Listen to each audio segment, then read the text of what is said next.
Meeting of the Amherst Township Trustees called to order. Please stand for the pledge. I pledge allegiance to the flag of the United States of America and to the republic for which it stands, one nation, under God, indivisible, with liberty and justice for all. Lynch? Here. Euring? Yes. Kish is also present, and Abraham is absent. I will start with the meeting minutes from the regular meeting of the Amherst Township Trustees from January 9th, 2024. The meeting was called to order at 7:03 p.m. by Lynch with a pledge to the flag and roll call. Abraham, Lynch, Euring, and Kish were present. Also in attendance, Case Marsh, L. Ashley, G. Lynch, M. Orozco, S. D'Ambrosio, O. L. Kadar, A. L. Kadar, A. L. Kadar, I. Velez, and R. L. Kadar. 1/124, a motion by Lynch, seconded by Urick, to approve the 2023 end-of-year meeting and the 2024 organizational meeting of the December 19th, 2023 as presented. All ayes. 1/2/24, a motion by Lynch, seconded by Abraham. Move to approve the financial reports and payment of items on the payment listing as presented. All ayes. Trustee Lynch noted correspondence was received from the Lorain County Auditor and Treasurer that they are starting to set up electronic ACH payments versus hard checks for payments. Originally, a resolution was requested, and we received a response just today from the Lorain County Prosecutor's Office. A resolution will not be required. Forms will be created and sent to the fiscal officers. We are passing the resolution even if unneeded. 1/3/24, a motion by Lynch, seconded by Euring. Identification of fiscal officer as person authorized to make changes to the Amherst Township bank accounts. All ayes. Under audience concerns, Mr. Velez was questioning a bill he received from the Lorain County Health Department for his septic system. Excuse me. The bill actually was introduced several years ago from the State Health Department for operation and maintenance of home sewage treatment systems, O&M, that is now being enforced by the local health department. He also asked who maintains our ditches and who closes the ditches. He was encouraged to call Road Superintendent Smarsh to set up a time to look over the ditch. O. L. Kadar with Easy Waste Services had questions regarding the passage of a resolution to award the bid to Rumpke for collection services / waste removal and asked that reconsideration be made to table that resolution and consider awarding the services to them. Discussion ensued. 1/4/24, a motion by Lynch, seconded by Euring, moved to authorize to enter into an agreement with Rumpke Waste and Recycling Services to be the sole provider of solid waste and recyclable materials collection services for waste generated by residential units, township facilities, and during special events in Amherst Township. All ayes.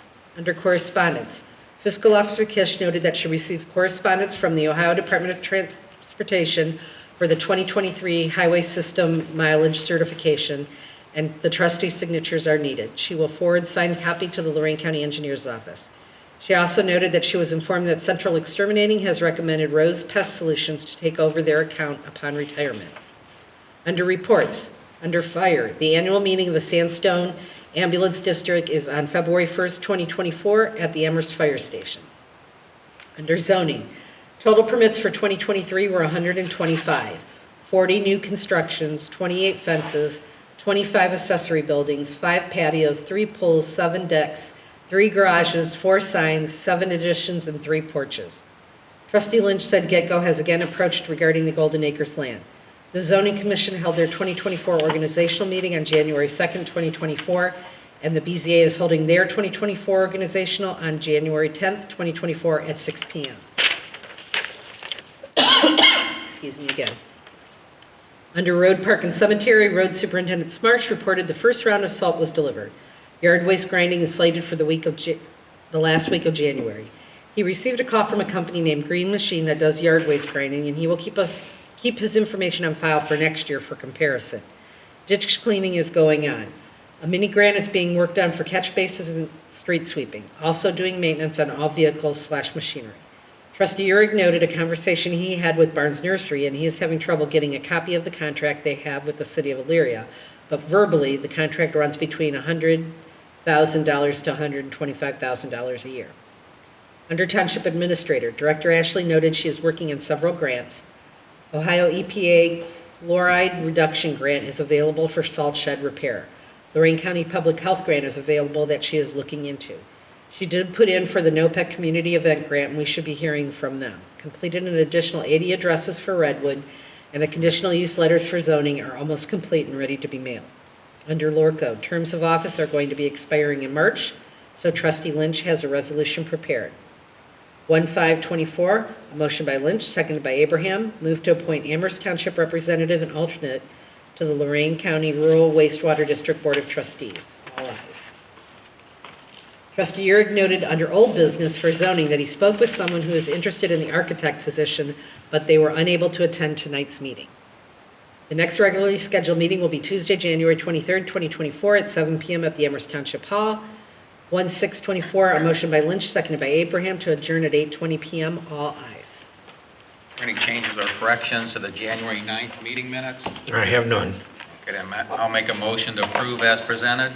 Second. Lynch? Yes. Urick? Yes. Okay, then we'll go to financial reports. You have the payment listing, which has our fourth quarter payment to the Amherst Fire Department from last year, which we always receive in January, and then our first payment to Life Care for our 3-year contract with them. And the other large sum is salt for Cargill. If there's any questions regarding the payments? Just the other one, Chris, and I don't know if it'll change later in terms of the fund it comes out of, but the Butchko Electric was for some improvements in the lighting and repair of the lighting, and Linda and Kevin are going to look at that the NOPEC Energized Community Grant, as far as the eligibility to pay with those funds from the 2023 grant funds that are available. Okay. Any other questions on that? Our year-to-date revenue is $93,195.17, and our expenditures are $94,633.38. I would like to note that $65,541.14 that is showing up in our revenue was from a closed certificate of deposit at Buckeye Bank. Once the loan closed, we did not have to keep the CD there. That was something that they had worked out. So I closed that account, then I'm going to put it into Star Ohio, because it's a better It'll rate. give you a better rate, yes. What are you getting in Star Ohio now? I don't know what it is today, but it's much better than anything else. What has it been running? Warp 5? I don't know. Okay. I can tell you, I can look it up. And then okay, so that's all I have for No, financials. it's fine right now.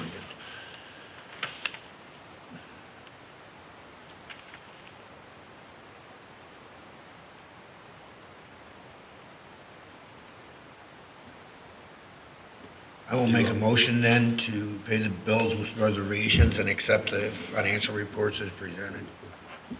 Second, Uri? Yes. Lynch yes. And the number on that, Chris? is 1824. And then you have also the credit card statement, or not statement, but our The summary sheet. Summary sheet, okay. Yeah, and everything looks good. There were receipts for every single one of the charges there, so. I'll make a motion that the credit card account transaction detail has been reviewed per policy, that the card statement is accepted as presented, subject to investigation. I will second. Lynch? Yes, Urick? Yes. that's 1-9. That is 19. Today's rate was 5.53. What was it again, Chris? a good rate. 5.53 as of today. It is. I know that money market I'm using is just a 5 1/4. So yeah, and it's much nicer. We don't need to hold those CDs there as collateral on a Right. loan that's now paid off. Right. So I'm glad you moved it. It's not moved yet, but it will be moved to Star Ohio. Okay. The only other thing I'd like to report on is the 2023 year end was completed, and all filings have been submitted and the books are closed, and that was as of 1/15/24, so I was very excited about that. I also want to let you know that the paperwork that was required from the auditor for the ACH deposits has been filed with the auditor, and I just sent over the copy of the certified resolution to them as well, so we're good. could, and I don't know, David, if you heard our conversation prior to the meeting, that I recall we received a request from actually a demand from the auditor's office that we must pass a resolution, and there was a follow-up from the prosecutor's office saying a resolution was not required. Since we'd already prepared one, we said, well, let's pass it anyway. And then, if you were there at the time when the deputy auditor presented at the Lorraine County Township Association meeting last Thursday, the auditor indicated they still expect a resolution. And Jacob Puller was there for the prosecutor. Well, Dan Petticord was there too, and nobody challenged him. Well, we've- Not a bad idea, We've just got it to in. formally designate somebody, and if it's handling money, it's probably not a bad idea to use a resolution. And We are covered. Yeah, we're covered. I think the concern with some of the other fiscal officers is actually putting an individual down versus the position Yes. down, because you have a changeover in fiscal officers.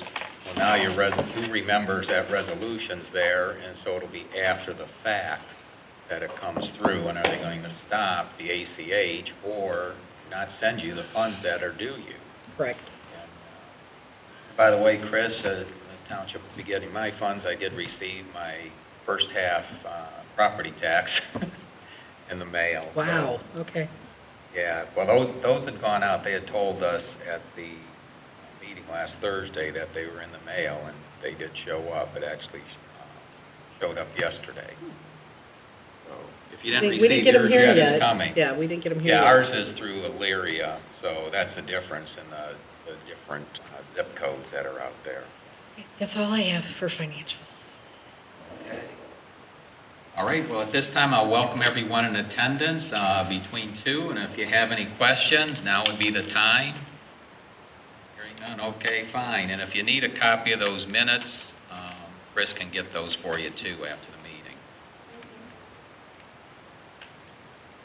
Okay, as far as correspondence, I left on here the 2 items previous in regards to the Lorraine County Township Association. Last Thursday, there were actually 2 presentations. There was the one that was originally planned on the solar and wind turbine farms, because the county commissioners have asked all the townships to determine to weigh in if they want any type of areas within their townships where the large, or what they call large economic and large size solar and wind farms, if they want to say they're not permitted in certain areas. Because obviously there's people on both sides of the fence here on that type of technology and what the impact is on adjoining property owners. So Jacob Puller did present the information on the solar and wind. It was obvious based on the questions that he wasn't prepared to answer all the questions that are there. It appears that the county commissioner's authority at this point in time is predominantly to say we will permit it or we won't permit it. Yet the Ohio Power Siting Board would still be the ones that finally dictate the overall regulations on those 2 types of technology. Because the questions as far as can there be protection for the community in terms of their own bond, that once these systems are no longer viable or they're not maintained properly or they degrade, who's responsible for getting rid of them so we don't have, as we've had with some of other large plants around here, the business goes bankrupt or leaves and now you're left with an ugly building, and to expect the public taxpayers to pay to get those things taken down. I believe this is only in regards to the extremely large wind farms, and the commissioner's authorities to say yes or no on that, just a flat yes or no. They don't have authority to develop regulations for them. They just can say yes or no, whether or not they're permitted or whether they're prohibited. And that's what they're establishing a resolution for. Said. Yeah, I think so. Okay. And then Was the there an echo? regulations, to reiterate what you said, and then the regulations would, if you permit them, then the regulations would fall under what the Ohio Power Sighting Board states. Right, well, that being the case though, and that's where Jacob said he'd have to get more information, because that may be what they have in terms of whether they put it in, but I asked a specific question. Can we require a bond that protects the public? Because I guarantee you the property owner is going to want a bond to protect their area, but that's between a private individual and a business. That's not between the public, and we've seen what's happened with those type of issues before. It's clear that in terms of setbacks, in terms of reflectivity, in terms of noise, there will be no local regulations over that. So this board needs to make a decision. We're obviously not going to do that this evening because I'm going to insist that all three trustees be here. If there are areas that we want to say that these large scale are not permitted. Right now, the township allows private owners for individual homeowners for the solar putting on their roof. Our zoning doesn't address that. It's okay, they can put it on the roof. If they put the ones that are ground mounted, it's treated as an accessory building or accessory structure, so it's got to meet the setbacks from the adjoining properties. For the ones under the 5 megawatts that we do have the authority to regulate in terms of wind turbines, we have specified not only the setback as an accessory use, but also the fall zone, so that it's not going to cause a problem with the adjoining property owners. And I think it even talks about some of the flicker and whatnot. To my knowledge, we've only had one wind turbine that was installed in our township, because, and I know several property owners that were interested in those wind turbines at first, but they found out that even with the tax credits, they just couldn't justify the expense, so they ended up backing off. But we do have one individual that finally did put up a wind turbine. We've got multiple solar panels up throughout the township, and that's never been an issue and tends to be more passive and less intrusive on adjoining property owners. But you put on a large scale one, I would suggest you go look at the one that's out in Erie County right now, David, to see what that is. And that same firm that installed the solar farm is also been approved by the Power Sighting Board to put up a large wind farm. And even though it was approved, it is currently held up in court because of a group of residents that are fighting that particular one. But you can at least look at the one that's under construction right now in Erie County. There's another one proposed over in Huron and Sandusky County. But since then, those county commissioners have now made them, they're not permitted anywhere in their counties, anything beyond this. So the ones that the Power Sighting Board currently approved are pretty much the only ones that will be constructed, unless by saying they're not permitted, that doesn't mean one would never be constructed. But now the business that wants to put it in addition to the property owner for the property they want to install it on, they've got to go to the county commissioners, and there's a process they have to go through in multiple public hearings to change it for that specific area where they might allow it. You know, and that's typically going to be a very rural area. They can ask for a change, is what you're saying. They have to ask for a change. From the county commissioners. And the ORC specifies the process they have to go to do that. So I can tell you I'm leaning that way now. I wasn't sure which way to go. The people that would be, you know, and the township has no direct authority, by the way. Jacob Fuller from the prosecutor's office made it clear the county commissioners are just asking for the township's opinion. What would you want? Because ultimately the authority is up to the county commissioners. You know, you could say yes or no, and they could still do what they want. They don't have to take our recommendation. But I think I would feel more comfortable having it where it's not permitted, particularly with the wind turbines, more so than the solar farms. And then if there's one that it is an economic real benefit, is that they have to go through the process that should be changed. And as we've discussed before in Amherst Township, we think it's a low probability of those organizations coming in here, because so much of our township has sanitary sewers and the water utility, so that property is much more valuable for development with other structures other than wind and solar farms. So that's, our position. Realize there's been multiple property owners already approached in Lorraine County to have these constructed. I think I'd mentioned before is Penfield, but there was also, if you listen, one of the trustees, Huntington Township's been approached also. So it's not that they approach the township, they obviously know their property owners, they know their residents, and so people talk and they find out that these businesses are talking about putting them up. And so it's just, for us, I don't think it'd matter other than the commissioners have asked for our recommendation for our township only, so I think we owe it to put something back to them, because we've been through other boards of commissioners where, seems like they act like you don't exist, and then we end up with something that we don't appreciate. But that will be coming up in a future meeting. As far as the other correspondence you have in your packet, this actually came through the mail today. I think I've discussed this at the previous meeting.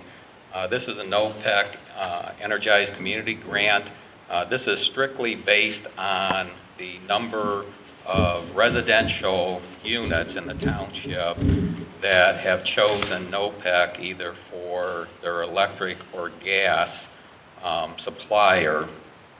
And based on those numbers, since NOPEC's allocated a certain dollar amount of that, determines what your grant award is. And then obviously there's limits on what you can use that grant for, but it's $11,661 in 2024 that must be spent by November 30th of 2026, or we've got to return those funds to NOPEC. To put that in perspective, in 2018, our grant award was $17,312. 2019, it dropped down to $16,756. 2020, $16,202. 2021, $12,172.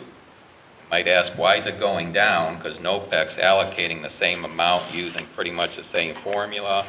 The reason that's going down is that the competitors are very good at their marketing, and people switch over, which they have the right to do. It's the way it works is by default, it starts out that it's NOPEC, but they can switch to whoever they want. And typically, the incentive to switch is that a competing organization, they'll offer, here's a up from $25 to $100 gift card if you switch over to ours, and they'll offer a better rate. And it usually is a better rate, but what people have to watch, and as long as they're willing to keep close eye on it, they can save money, but they better be willing to switch when their agreement ends, because this is like boiling the frog. They wait till they gotcha, and the rate goes up. People aren't paying attention till they get that surprise big electric bill. Then they find out they got to pay money to switch over to somebody else. So, that it's very good marketing, but you can see what's happening is there's more people switching to these alternate suppliers. And NOPEC's supposed to send us an email later with the details as far as our application. I think they put this in here.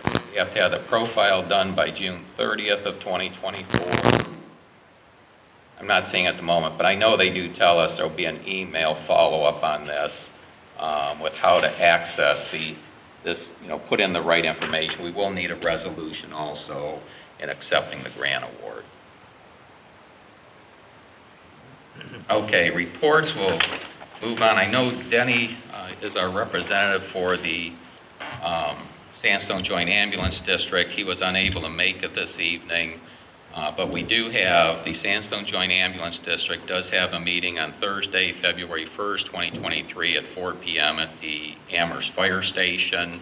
As Chris pointed out, we did, when we went out for bids, the Sandstone Joint Ambulance District we only received one bid.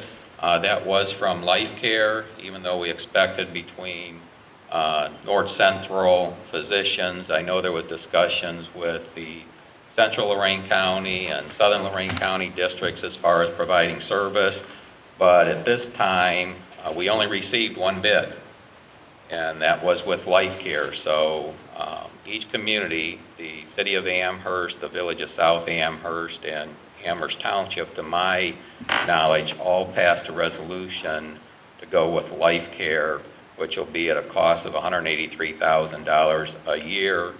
And we kept it to be just our current service.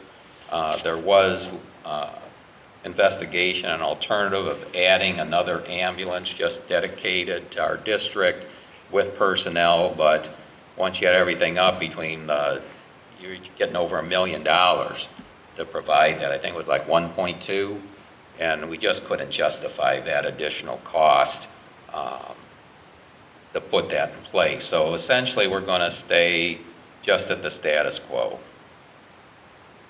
Sheriff's Department, I can tell you, because for this district in our township, we haven't seen Deputy Fuller, and it's my understanding is Deputy Fuller had a baby, so There's one. you know, it's yeah, it happens. But they did report at the Lorraine County Township Association that she'd be getting out to the townships again soon. So, you know, she's probably through that bonding period. I'm going to our zoning inspector's not here this evening. So, David, Sam hasn't contacted me with anything specific. Did he have anything to add for fire? Fire is coming up after zoning. Oh, fire came up first with the annual meeting. That was I'm the sorry. ambulance. Oh, I don't have them separated, so. Okay. Yeah, so Sam hasn't contacted me with anything different. I know our fire prevention officer had inquired about if there was going to be a final site plan scheduled for the get-go proposal on the former Golden Acres property, but I don't know. I know their target was for February 6th, but I don't know if they put in a formal application or not. So has Sam contacted you on this? No, I've heard nothing. Well, the way I understood it at the zoning commission meeting was that it would probably take them a few months to get their information together to have a formal meeting. I wasn't looking forward to it this month or in February, probably March or April. Okay. At the soonest. That's what I was looking at. And That's the way I understood it. Okay, and then I don't recall if you've been on the email string from our commercial building code official, Tom Horseman. No, I haven't got anything from Tom. Okay, but he has included Sam and Linda. Originally, we were just copied. We received a final email today, and it's got a long email string on it. But essentially, the Redwood development that's part of the sandstone, you know, we had insisted that should comply with the residential building code. We followed through how the law states that and how that's interpreted. Redwood agreed. Tom's been trying to get it done. Well, he put in for the plumbing inspection. He got a notice from the state. They don't do it. It has to be done locally. Like, well, who does it locally? So it went back and forth. They finally realized this was just a miscommunication there. They're now going to get it corrected so the right people of the state know. We had gone through this in 2021. Tom was asking if we could, Amherst Township, either with our county to look at doing the plumbing inspections local to make it more expedient and use local people. But because of a change in the statute, we no longer were eligible to do that. And I was surprised that the state even found the original information saying that, you know, we had inquired on it and weren't eligible. So the individual that Tom sent this to did very good detective work. So the final decision was she was going to make sure the appropriate people knew at the state do not reject the request for the plumbing inspection because they are responsible and at this point the only entity with the authority to do it. So it's now going to be taken care of for Redwood. So you see the roads leading to Redwood are there, but, and this is, the initial inspection is on the plans. Obviously, there's been no structure put up yet. I don't even know if Redwood's got all the underground utilities in yet, between their water and sewer and communication. Electric, that may, I know that the developer's working on it for the southern part for the other residential single-family homes, but I don't know on those townhomes. So that'll be it on zoning. And Chris, do you have anything as far as fire prevention? So who does the underground inspections for the development? Does the county do that? For the water, sewer, and electric? Yes. Well, Whoever puts the lines in, I think. Well, they can't put them in a day. I mean, they have to have somebody come out and, yeah, the sanitary is the county, okay. and the county's been back there quite a bit. And the water is? Water is rural water. Okay. So, those two separate entities will have to inspect their utility. Okay. I think Ohio Edison inspects their own.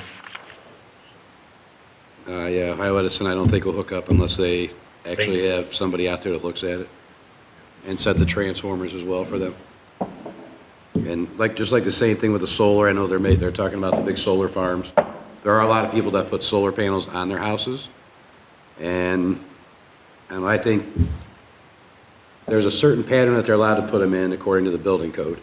They have to leave a space, and it's just because if their house catches on fire, there has to be space on both sides, which is all a guideline. A lot of those people tie back in and tie back into the power grid and release some of that energy back into the utility system. So, I mean, it may be a good idea in the township if somebody's gonna put solar panels on the roof that they get an electrical permit maybe because they're supposed to have a disconnect. All that's supposed to be done and functioning, and it should be inspected. Some people just, I don't know if they have companies come out and do it, or maybe they just do it themselves. But there are certain regulations that are in the building code and the electrical code as well. Well, as you're aware, for residential, we don't have a building code. But if it's electrical, and somebody's doing something electrical to their house, because they're gonna add a panel inside the house for the solar, and storage inside their house. You're starting to get into construction. It's electrical though, so, Well, it's part of the construction, and it's starting to say, this is how you hook up a wire, and things along those lines are considered construction, considered building code. That's where we run into trouble. There's a little bit of gray area, and that's where we can get in with an architect, but as far as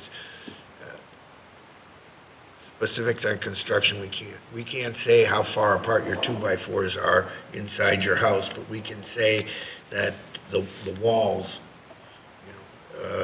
have to be so many feet off the property lines. We can get to the location of the structure. We can't get into the what of the structure. We can get into the where, but not the what. And when we start getting into that, you're starting to get into a building code. okay, so the residential code of Ohio doesn't apply to, I mean, there's no enforcement, I get that. But the electrical, just like if you change your electric panel in your residential house in Amherst Township, you're required to get an electrical permit to have it inspected after it's installed. No, the only inspection you would have is for the meter itself from the utility. But as far as anything within the building Inside, code, nothing? there's nothing there because our thing, the way the building code was, and I forget the year it changed, it was in the time when Ron Twining was still working for the county, so that's how long it's been. You used to be able to choose just a portion of it, which Amherst Township did. We were one of the townships that were part of that, because we could keep the cost down for the residents. But then it was changed, and this is big business, it is, Chris. Oh, I know. And they changed it where you had to accept it all or nothing. We more focused on the accessory buildings, decks, added footprint to the home. So the initial home, which tends to be done by a builder and done to code because they do it the same way, but when a resident does their own, who knows what their skill set and ability are. But when the state changed that, where we could only accept all or nothing, that's where it got ugly, because now if a resident wanted to change window, put in new doors, get their roof replaced, they were all subject to the building code. Well, now you're talking about staff and cost, and that's where, people get upset when they find out, my hot water heater's done, I gotta get it replaced, I need hot water. Well, gotta get the building inspector out, we gotta check this, you gotta meet this, and so we've decided, and we even went to the point, it spent months with several other townships when the county commissioners at the time were talking about putting this building department up, enforcing it. When we went out for bids on the cost for the different officials, it was so high, even reviewing the plans, it was turned down by this board for Amherst Township.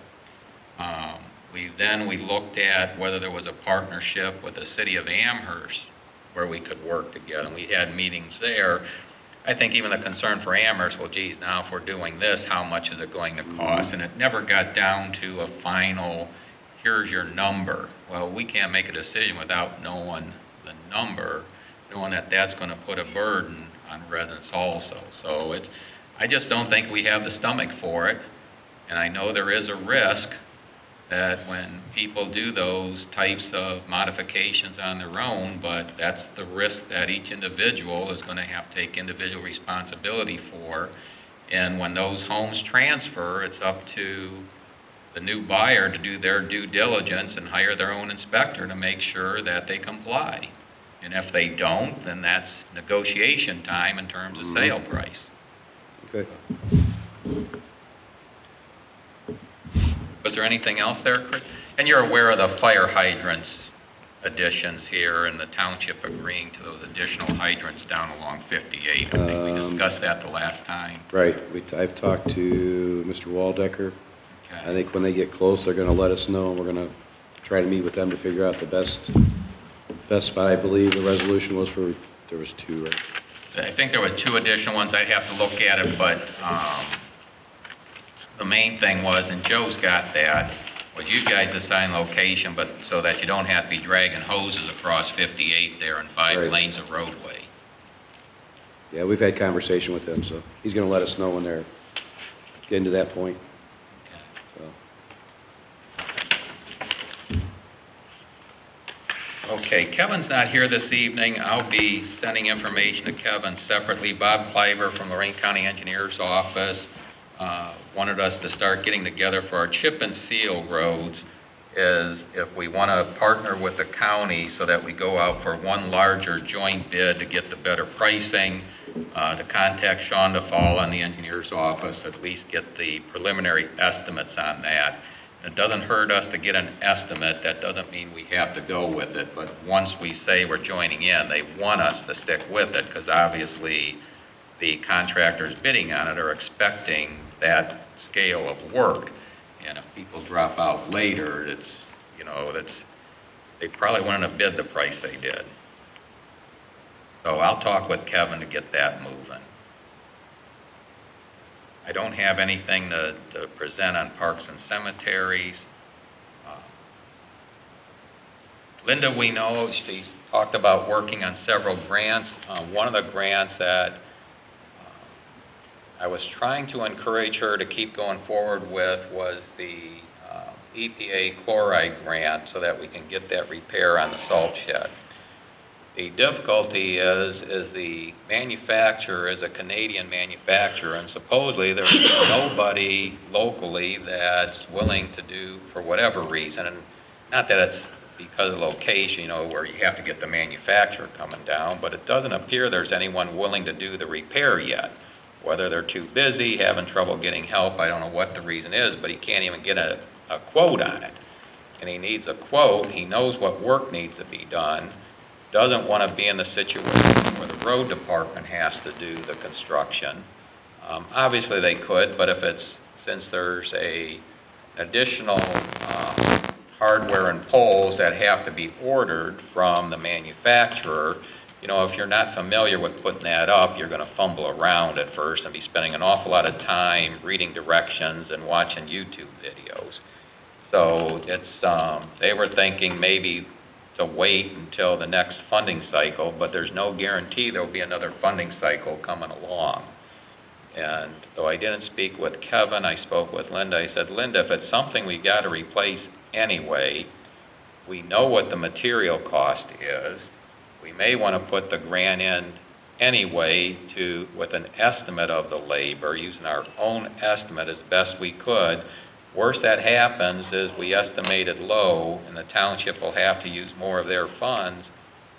But ultimately, we still got some grant money, if the work has to be done. But she thought Kevin felt it could go another year without having to be done this year. But then we're hoping that grant will be provided by the EPA again. And again, there's no guarantees on that. So, and then as you're aware, she's working on a health department grant, the grant for the community event from NOPEC, and now, though we still have to wait for the details on the Energized Community Grant, she'll be working on that one also.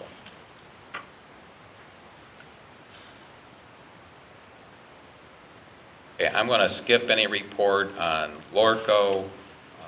I don't know, David, unless you want something on the stormwater.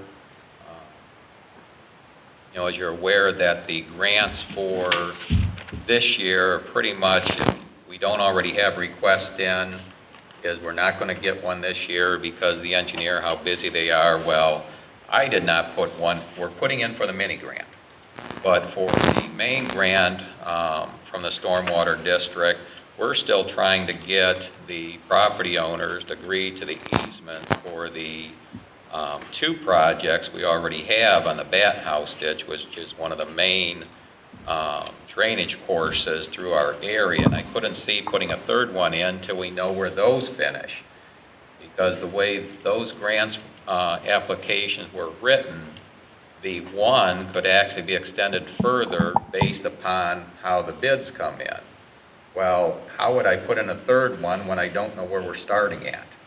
As far as, since we're doing this at the engineer's direction, working our way from upstream to downstream, I don't know how far it's going to go, and we wouldn't even know which property owners to contact. So we aren't putting an application in there yet. The only other consideration was the Quarry Creek project. If we put something in there, but that one becomes problematic because that one is not impacting our roads. And so talking with the prosecutor, I'm getting conflicting information between the stormwater manager and the prosecutor's office as far as our authority to even improve that drainage, which impacts us, a group of residents. But again, we've been focused more on the ones where it helps the residents, but the main issue was to keep it from flooding over the roadways.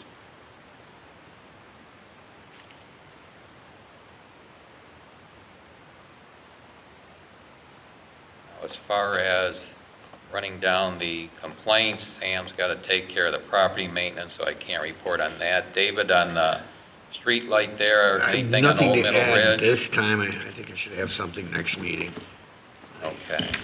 on that one, and I'm still working with them on those three lights that are out that I'm aware of. Okay.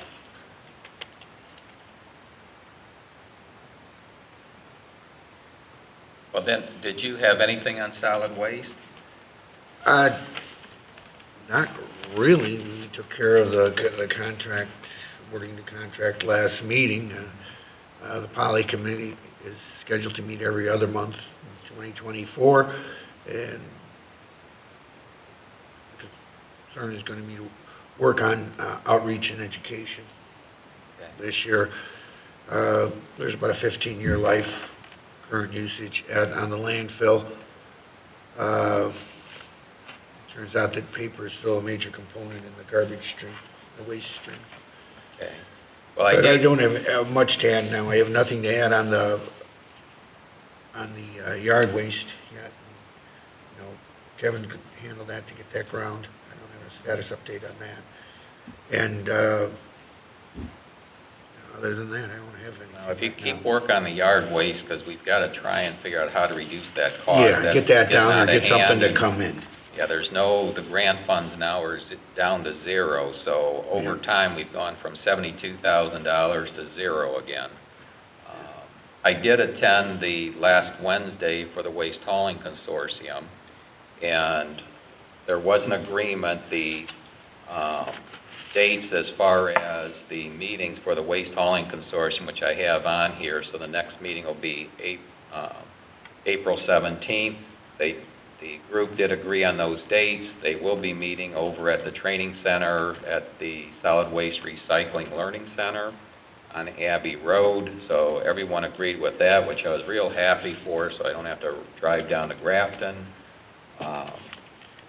There was a change. They wanted to make the announcement on the later this month, as far as Megan Moore from Baker Hostetler, the attorneys representing the consortium. So they asked people to post-date their notice and the award of the bid to whoever, because some will be with Kimball, some will be with Rumpke, to January 19th. Now, I kept quiet at the meeting because we'd already done ours, but I sent an email to Megan that, Megan, we did this on January 9th. We can't, unring the bell. She said, well, you've got 10 days as long as you get everything back by the 19th, which we did. And Joe Schaufstall from Rumpke, even during that snowstorm, drove out here to drop off the signed copies from Rumpke.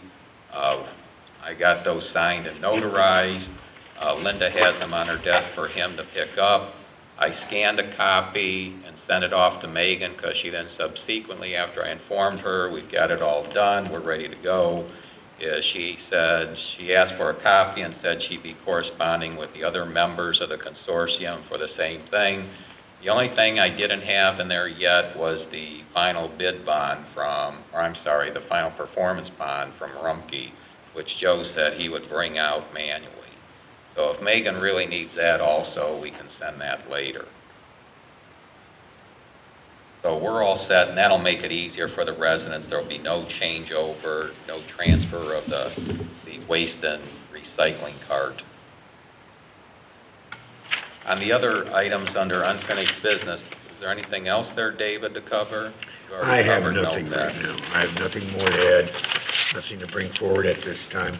Okay, the next township newsletter is right now the target is to get that out by March.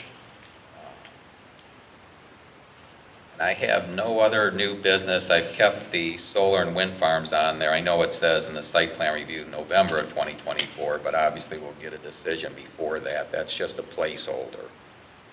Okay, our next regular meeting then will be at 7 o'clock on Tuesday, February 13th. Kevin did tell me there was no need for a work session, and I will get with him on the salt shed and the chip and seal roads. For our audience attendees, you have any questions? It's last chance. All right, David, I have no need for an executive session. Do you? I have nothing right now. All right, then I'll make a motion to adjourn. I will second. Lynch? Yes. Yuri? Yes.